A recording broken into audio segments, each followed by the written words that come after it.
A soap opera is rarely the first franchise you think about leveraging into a game, at least not a board game. But that's exactly what happened to an afternoon drama back in 1968, and not once, but twice. Let's see what all this Gen X madness is about. Hey everybody, it's Victor, your Gen X host. Thanks for coming back to PopCon for a little Halloween pop culture. Now remember to like and subscribe for more great awesome content like this. Dark Shadows, the soap opera, debuted in 1966. In black and white, this atmospheric melodrama was mediocre at best in the ratings until the introduction of supernatural and otherworldly elements.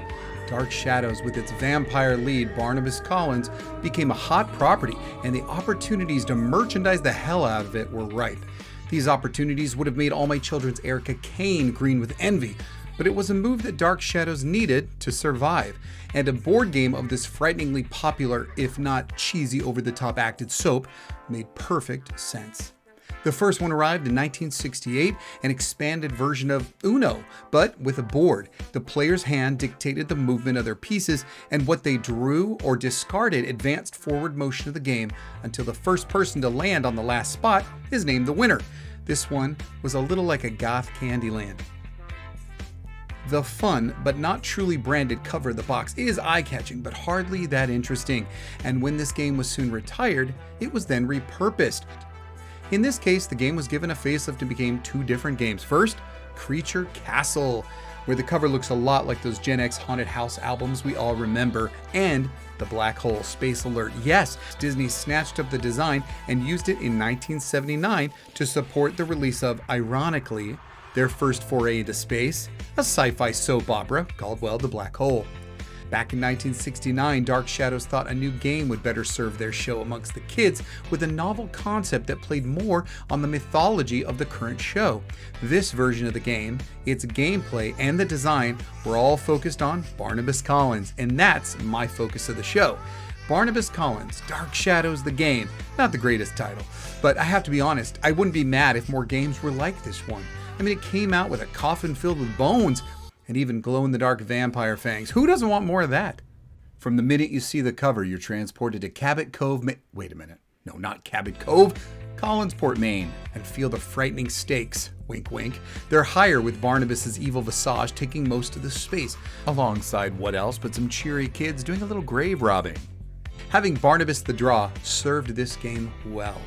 I remember playing this with some family friends, sons of the 4th grade teacher Mrs. Guzzi, somewhere around 1982, when board games littered some shelf in your house for years. I didn't know the source material, but any game where the goal is to be the first to reassemble the skeleton remains of a family vampire in what I only could imagine is an effort to reanimate him into his undead and suave self, well, that tops my gameplay list.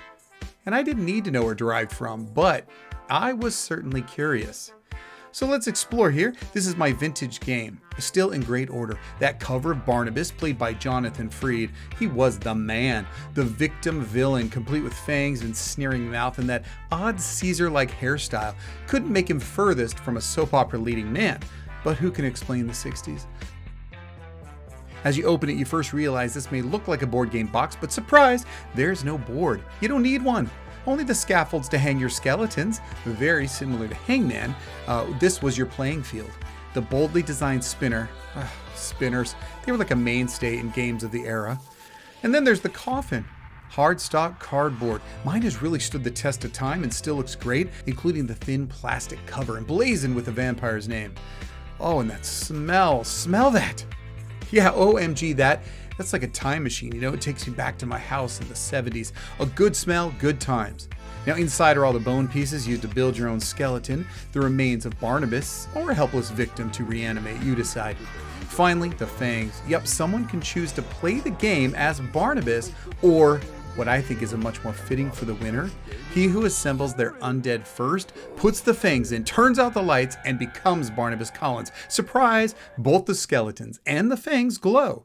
And as the winner, you're free to engage in nocturnal activities like biting other players. Then again, that could just be my adult version of the game. It estimates 60-minute gameplay. With 4 players, I'll give it about 30 minutes tops. It's easy and quick-paced. As this was the gothic horror of the soap opera of the same name, the branded cover was enticing. Although that famous wolf-headed cane was a little unique, it gives me more serpent vibe, and pales in comparison to the wolf head of Universal's Wolfman fame. Which do you prefer? Now, the soap opera itself took place in Collinsport, Maine, centered around the mansion Collinwood, where the Collins family reigned. Talk about branding. In an era where soap operas were numerous, appearing and disappearing with every kind of variety of drama, Dark Shadows didn't do well at its debut. It was 13 out of 19. And when poorly rated soaps were canceled and the total number of soap operas became 13, Dark Shadows was, you guessed it, number 13. Perhaps fitting, but they wouldn't last without a change, and 10 months into their run, the family vampire arrives. This turn of events gave it traction. It was also aired at either 3 p.m. or 4 p.m., getting the teenager after school market, and ratings hit the roof, especially when going in color in 1967, where I think the truly Technicolor cover of the first version of the game comes from. Hot on vampire sexiness. Well, some people thought he was sexy. The show added werewolves, witches, and other man-made monsters. The rise in popularity led to 2 theatrical releases based on the show. Night of Dark Shadows was the first, and it's a seasonal favorite of mine. Definitely check it out for some classic Halloween spookiness, or even just to hear this groovy tune.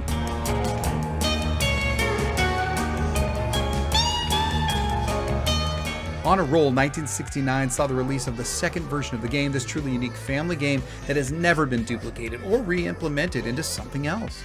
The show itself was also unique by using a troupe of actors who would continue on the show even if their characters were killed off, usually playing ancestors of their original character or completely new ones as the story needed. But once the writers turned to time travel and parallel universes, the audience just wasn't ready.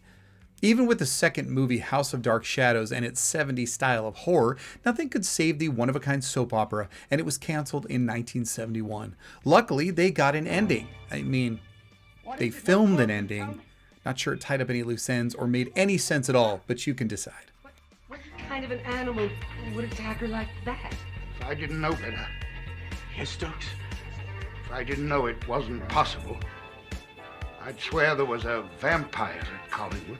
We all know a good idea, and vampires never die. Dark Shadows is known fairly well and looked at with a lens of retro pop culture fondness. There was no vampire loose on the great estate. For the first time at Collinwood, the marks on the neck were indeed those of an animal.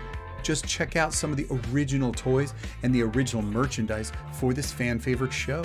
It was even revamped, pun intended, in 1990 as a nighttime drama starring the classic Hollywood siren Gene Simmons as the matriarch.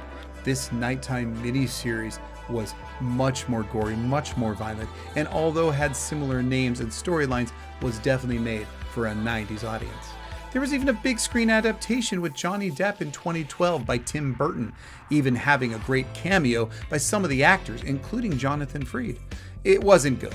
This mess was watchable because of the visuals, and Michelle Pfeiffer and Helena Bonham Carter were incredible.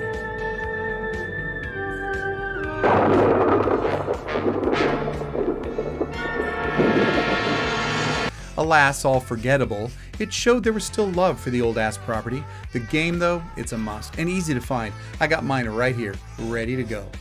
I'll be playing this Halloween for sure, ready to rebuild Barnabas bone by bone and enjoy the season with a little light melodrama and gothic haunting. What about you?